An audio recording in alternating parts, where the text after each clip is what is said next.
Hello everyone, स्वागत है आप सभी का आपके अपने YouTube channel T for teacher पर। और आज के इस वीडियो में हम गणित प्रैक्टिस क्लास 11 महत्वपूर्ण प्रश्नों को हल कर रहे हैं और यह इसका वीडियो नंबर 4 है। तो चलिए बिना किसी देरी के आज के इस वीडियो को शुरू करते हैं। वीडियो पसंद आए तो लाइक करें, शेयर करें और चैनल पर नए हो तो चैनल को सब्सक्राइब कर लीजिए। पहला सवाल है 56,431 में 6 के स्थानीय मान तथा 4 के जातीय मान या अंकित मान दोनों एक ही बात है, उसमें अंतर बताना है। तो हमें दे रखा है 56,431 और इसमें हमसे पूछा है 6 का स्थानीय मान। तो 6 आपका यहाँ है और इसके पीछे 3 अंक दिख रहे हैं तो इसके पीछे 3 जीरो हो जाएगी, यही इसका क्या हो जाएगा, स्थानीय मान हो जाएगा। क्लियर। तो ये इसका क्या हो गया, स्थानीय मान हो गया। और 4 का अंकित मान कितना हो जाएगा, 4 ही होगा और इसमें अंतर पूछा इसलिए घटा देंगे। तो 6000 में से 4 को घटा देंगे तो कितना आ जाएगा, 5996 आ जाएगा। 5996 ऑप्शन सी इस सवाल का बिल्कुल सही जवाब रहेगा। आगे बढ़ते हैं सवाल नंबर 2। एक मोटरसाइकिल सवार 54 किलोमीटर प्रति घंटा की गति से 6 मिनट में कितनी दूरी तय करेगा। तो हमें जो मान दे रखा है वो दे रखा है 54 किलोमीटर प्रति घंटा, राइट। और हमको यहाँ दूरी पूछी है जो कि अपने को मीटर प्रति सेकेंड में निकालना है। क्लियर। तो अपना जो मान है 54, इसको अपने को जब भी मीटर प्रति सेकंड में बदलना हो किलोमीटर प्रति घंटे को तो क्या करते हैं, 5/18 का गुणा करते हैं। इसको काट देंगे तो कितनी बार कट जाएगा, 3 बार। तो ये आ जाएगा 5 तिया 15। अब ये मान जो आ गया काय में आ गया, मीटर प्रति सेकेंड में आ गया। क्लियर। अब यहाँ पर पूछा है 6 मिनट में कितनी दूरी तय करेगा। हम जानते हैं 1 मिनट में कितने सेकेंड होते हैं, 1 मिनट में कितने सेकेंड होते हैं, तो आप कहोगे सर 60 सेकेंड होते हैं। 1 मिनट में कितने सेकेंड, 60 सेकेंड। तो ये 15 मीटर प्रति सेकेंड की चाल से कितनी दूरी तय करेगा, तो 60 मिनट मतलब 60 सेकेंड। और कितने मिनट की दूरी तय करना है, 6 मिनट में। तो इसको हल करेंगे तो जो आएगा वो अपना आंसर हो जाएगा। 15 का गुणा 60 से होगा तो 15 का गुणा 6 से करते हैं तो 15 छंग 90 और 1 जीरो। और इसका गुणा होगा 6 से, तो 9 का गुणा 6 से होगा तो कितना हो जाएगा, 54 और 2 जीरो लग जाएगी। तो इसका आंसर कितना आ जाएगा, 5400 मीटर आ जाएगा। मतलब कोई व्यक्ति अगर है और वो 54 किलोमीटर प्रति घंटा की गति से चल रहा है तो 6 मिनट में वो 5400 मीटर की दूरी तय करेगा। तो आप बड़ी आसानी से ऑप्शन ए बता सकते हो कि इस प्रश्न का ऑप्शन ए बिल्कुल सही जवाब रहेगा। आगे बढ़ते हैं। यदि ए अनुपात बी दे रखा है 3:5, बी अनुपात सी दे रखा है 4:7, तो हमसे पूछा है ए अनुपात बी अनुपात सी का मान क्या होगा। तो यहां हम लिखेंगे ए अनुपात बी अनुपात सी। ए अनुपात बी कितना है, 3:5, तो ए के नीचे 3, बी के नीचे 5। बी अनुपात सी, तो बी के नीचे कितना लिखना है, 4 और सी के नीचे कितना लिखना है, 7, राइट। अब ए का मान निकालने के लिए इस 3 का 4 से गुणा करेंगे तो 3 का गुणा 4 से करेंगे तो कितना आ जाएगा, 3 चौक 12। अनुपात बी का मान निकालने के लिए इस 5 का गुणा 4 से करेंगे तो 5 चौक कितना आ जाएगा, 20 आ जाएगा। सी का मान निकालने के लिए 5 का गुणा 7 से करेंगे तो सी का अनुपात कितना आ जाएगा, 7×5 = 35।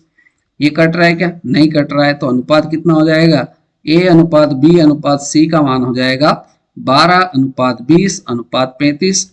ऑप्शन डी आपका बिल्कुल सही जवाब रहेगा, राइट। चलिए आगे बढ़ते हैं। सवाल नंबर 4। एक्स वाई और जेड की औसत आयु, एक्स वाई जेड 3 व्यक्ति हैं। 3 की आयु कितनी है, 20 वर्ष औसत आयु है। तो कुल आयु कितनी हो जाएगी, 60 वर्ष हो जाएगी। आगे कह रहा है एक्स और जेड, एक्स और जेड कितने व्यक्ति हो गए, 2 व्यक्ति। औसत आयु कितनी है, 19। तो कितनी हो जाएगी टोटल, 19 दूना 38। आगे पूछ रहा है y की आयु कितनी होगी। तो y की आयु कैसे निकालेंगे, तो x, y और z की आयु में से x और z की आयु को माइनस कर देंगे। तो x, y, z की आयु है 60 और उसमें से x, z की आयु अपने को ज्ञात है 38। इसको घटा देंगे तो y की आयु आ जाएगी। तो 60 में से 38 घटाएंगे कितने आ जाएगी, 22 आ जाएगी। तो आपका आंसर कितना आ जाएगा, y की आयु हो जाएगी 22 वर्ष। ऑप्शन डी इस सवाल का बिल्कुल सही जवाब रहेगा। नेक्स्ट देखते हैं क्वेश्चन नंबर 5। मोहन ने एक कार 2.5 लाख रुपए में खरीदी और उसे 3,48,000 रुपए में बेच दी, तो उसे कार पर कितने प्रतिशत लाभ हुआ। सबसे पहले निकालना पड़ेगा लाभ कितना हुआ।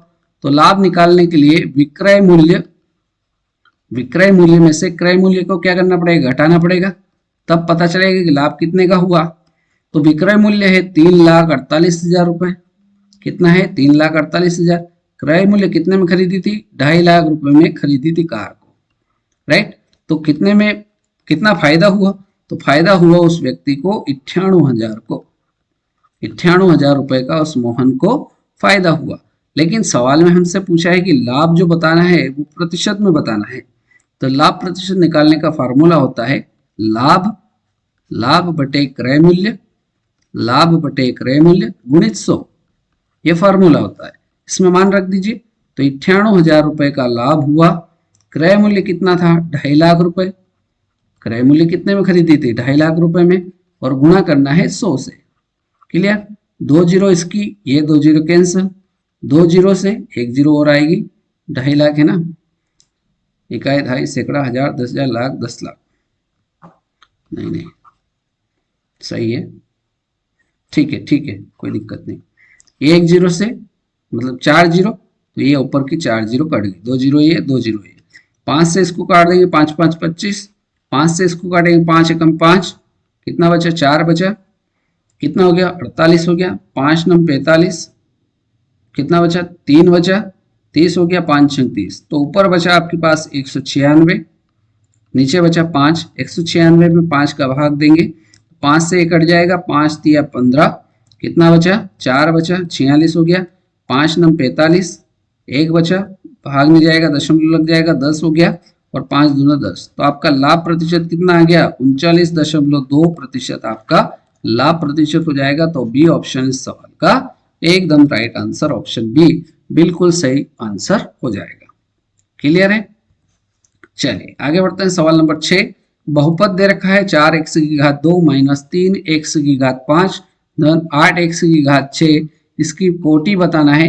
तो यहाँ बहुपद में सबसे बड़ी घात जो होगी वो इसकी कोटि होगी, तो x की घात यहाँ पर अधिकतम 6 है, इसलिए इसकी कोटि कितने हो जाएगी 6 हो जाएगी, 6 आपका बिल्कुल सही उत्तर, ऑप्शन ए राइट आंसर रहेगा।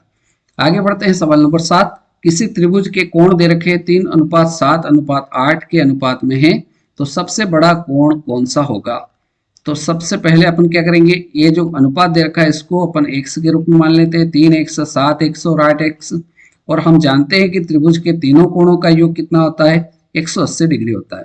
तो 3x 7x और 8x इन तीनों को जोड़ेंगे तो कितना आना चाहिए 180 डिग्री आना चाहिए। तो तीनों को जोड़ेंगे तो कितना हो जाएगा 3 और 7 10, 10 और 8 18x, ये किसके बराबर है 180 के बराबर है। तो यहाँ से x की वैल्यू निकाल सकते हैं अपन, x बराबर कितना हो जाएगा 180 बटे 18, 18 से कट जाएगा 10 बार में, तो हमारा x का मान कितना आ गया 10 आ गया। अब x का मान आ गया, अपन तीनों कोण निकाल सकते हैं। पहला कोण आपका 3x है, पहला कोण कितना है 3x है, तो 3 ऐसा कैसा, x का मान कितना निकाला 10 निकाला, तो 10 तिया 30, 30 डिग्री आपका पहला कोण हो गया। दूसरा कोण निकालने के लिए 7x है अनुपात, तो 7 ऐसा कैसा 10x का मान, तो 7 का गुणा 10 से करेंगे तो दूसरा कोण आपका 70 डिग्री हो गया। तीसरा कोण अनुपात दे रखा था 8x, तो 8x बराबर 8 ऐसा कैसा, x का मान 10, तो ये इसका मान कितना आ गया 80 डिग्री आ गया। तो त्रिभुज के तीनों कोण आ गए। हमसे पूछा था सबसे बड़ा कोण कौन सा होगा, 30 डिग्री 70 डिग्री और 80 डिग्री में से सबसे बड़ा कोण कौन सा हो जाएगा, 80 डिग्री आपका सबसे बड़ा कोण हो जाएगा। तो आप बड़ी आसानी से बता सकते हैं कि बी ऑप्शन इस सवाल का राइट आंसर रहेगा। बहुत ही सिंपल है, बड़ी आसानी से आप इसको कर सकते हैं। आगे बढ़ते हैं। सवाल नंबर 8, 4523 की घात 4523 की घात 1632 गुणित 2224 की घात 1632 गुणित 3225 की घात 1632, इसमें हमको इकाई अंक ज्ञात करना है। तो सबसे पहले अपन क्या करते हैं, जो पावर होती है, पावर यहाँ पर कितनी है 1632, इसमें हम 4 का भाग देंगे, राइट। तो 4 का भाग देंगे तो 4 एकम 4, 4 चौक 16, 0 भाग में जाएगा 8 चौक 32, भाग चला गया पूरा पूरा, शेषफल कुछ भी नहीं बचा, शेषफल 0 बचा। तो जब शेषफल 0 बचे तो ऐसी स्थिति में आपका जो इकाई अंक रहेगा उसकी पावर कितनी हो जाएगी 4 हो जाएगी, राइट। यहाँ पर भी पावर देखिए 1632 है, तो यहाँ पर भी इकाई अंक कौन सा है 4 है, और इसकी घात कितनी हो जाएगी 4 हो जाएगी। लेकिन यहाँ पर आपको ऐसा नहीं करना है। क्यों नहीं करना है? क्योंकि यहाँ पर आपको एक चीज ध्यान रखना है कि जब भी आपको इकाई अंक में 4 अंक दिखाई दे, 0, 1, 5 और 6, इनमें से अगर कोई एक अंक आपको इकाई अंक में दिखाई दे तो आपका यूनिट डिजिट जो इकाई अंक रहेगा वो ऐसा कैसा ही रहेगा। 0 है तो 0 ही रहेगा, 1 है तो 1 ही रहेगा, 5 है तो 5 ही रहेगा, 6 है तो 6 ही रहेगा। यहाँ पर 5 है इसलिए इसका इकाई अंक कितना होगा? 5 ही होगा। इसमें ऊपर घात में भाग देने की आवश्यकता नहीं है। 3 की घात 4, तो 3 की घात 4 का मतलब क्या होता है? 3 का 4 बार गुणा, 3 और 4, क्लियर। 4 की घात 4 मतलब 4 को कितनी बार लिखना है? 4 बार लिखना है, 2, 3 और 4, और 5 एक बार। अब इसका गुणा कर लीजिए, जो इकाई स्थान पर आएगा वही हमारा उत्तर हो जाएगा। तो आप जैसे ही यहाँ पर 5 का गुणा 4 से करोगे तो 5 चौक 20, इकाई अंक 0, और जब 0 इकाई अंक पर आ जाएगा तो 0 का किसी भी संख्या से गुणा करेंगे तो उसका आंसर 0 ही आएगा। तो इकाई अंक आपका कितना हो जाएगा? 0 हो जाएगा। राइट आंसर आपका इस सवाल का ऑप्शन नंबर ए बिल्कुल सही जवाब रहेगा। राइट, चलिए नेक्स्ट देखते हैं सवाल नंबर 9। एक आयताकार खेत का परिमाप, एक आयताकार खेत का परिमाप तथा क्षेत्रफल क्रमशः 50 मीटर तथा 150 वर्ग मीटर है, तो उसकी लंबाई और चौड़ाई क्या होगी? तो इसको हम हल करेंगे ऑप्शन की सहायता से। कैसे करेंगे? ऑप्शन से हल करेंगे। पहला जो ऑप्शन दे रखा है ये आपकी लंबाई है, ये आपकी चौड़ाई है, क्लियर।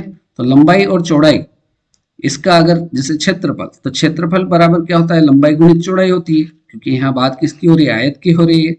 तो लंबाई आपकी 30 है, चौड़ाई आपकी 5 है, तो क्या क्षेत्रफल 150 आ रहा है क्या? बिल्कुल सही आ रहा है। राइट, अगर परिमाप आपका 50 है तो पहला ऑप्शन आपका क्या हो जाएगा? सही हो जाएगा। परिमाप चेक करते हैं।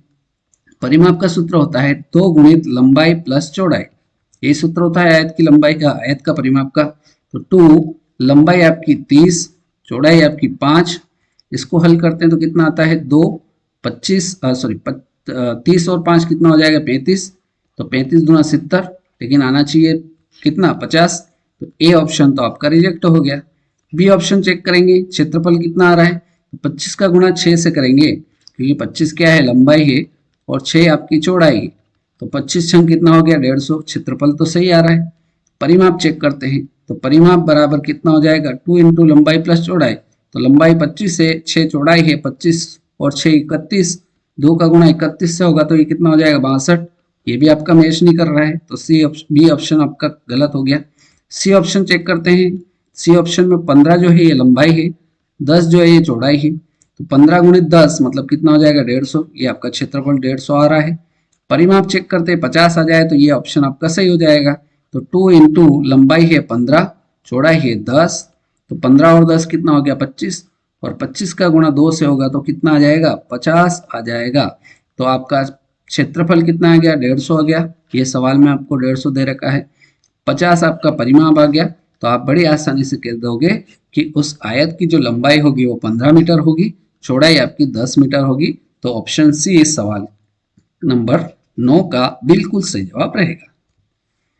राइट, चलिए नेक्स्ट सवाल देखते हैं। सवाल नंबर 10। यदि राहुल 875 रुपए प्रति माह खर्च करता है, कितना रुपए प्रति माह खर्च करता है? 875 रुपए प्रति माह खर्च करता है, तथा अपनी आमदनी का 25/2% बचाता है, तो राहुल की मासिक आमदनी क्या होगी? तो हम जानते हैं कि क्या, जैसे उसकी ये जो बचत है उसमें से जो आमदनी होगी, आमदनी में से क्या कर देगा? खर्च को माइनस कर देगा, तो जो बचेगा वो उसकी बचत हो जाएगी। बचत किसके बराबर होगी? आमदनी में से खर्च को माइनस करेंगे तो जो बचेगा वो बचत हो जाएगी। बचत आपको दे रखी है 875 रुपए, आमदनी अपने को पता नहीं, तो आमदनी को अपन एक्स मान सकते हैं। अब ये कह रहा है कि आमदनी का क्या कर रहा है? वो 25/2% बचा रहा है, तो आमदनी को हमने माना एक्स, और एक्स का 25/2, 25/2%, प्रतिशत हटेगा तो कितना आ जाएगा? 100 आ जाएगा।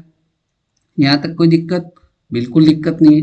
ये 25 से कट जाएगा, 25 से कम 25, 25 चौक 100, तो यहाँ पर आ जाएगा 875 बराबर एक्स, ये एक्स माइनस एक्स का गुणा 1 से होगा तो एक्स, और 4 का गुणा 2 से होगा तो 4 दूना 8, क्लियर। तो यहाँ पर इसको हल करेंगे तो 8 का गुणा x से होगा तो ये कितना हो गया? 8x हो गया, माइनस एक्स और बटे में कितना आ जाएगा 8, बराबर हो जाएगी किसके 875 की। तो 8x में से एक x गया, 7x बचेगा, बटे में आ जाएगा 8 बराबर 875। यहाँ से x का मान निकाल लेंगे अपन। तो x का मान निकालने के लिए 875 ऐसा कैसा, ये नीचे भाग में था उधर जाएगा तो कहाँ पहुंच जाएगा, ऊपर पहुंच जाएगा। ये 7 गुणा में था, इधर आएगा तो भाग में चला जाएगा। 7 से इसको काट देंगे, 7 एकम 7, 1 बचा, 7 दूना 14, कितना बचा 3 बचा, 7 पंजे 35। अब अपने पास संख्या बची 125 और ऊपर बची 8। तो 125 का 8 से गुणा करेंगे तो 100 का गुणा 8 से करेंगे 800, और 25 का गुणा 8 से करेंगे तो कितना हो जाएगा 200। तो ये कितना 800 और 200 1000। तो x का मान कितना आ गया 1000 आ गया।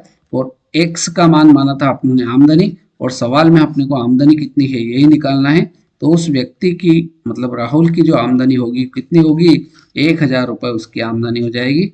तो ऑप्शन सी आपका राइट आंसर रहेगा। क्लियर। अब बारी है आज की इस वीडियो के अंतिम सवाल, सवाल नंबर 11। कितने वर्षों में मतलब अपने को निकालना क्या है, इस सवाल में समय निकालना है, समय बराबर अपने को ज्ञात करना है।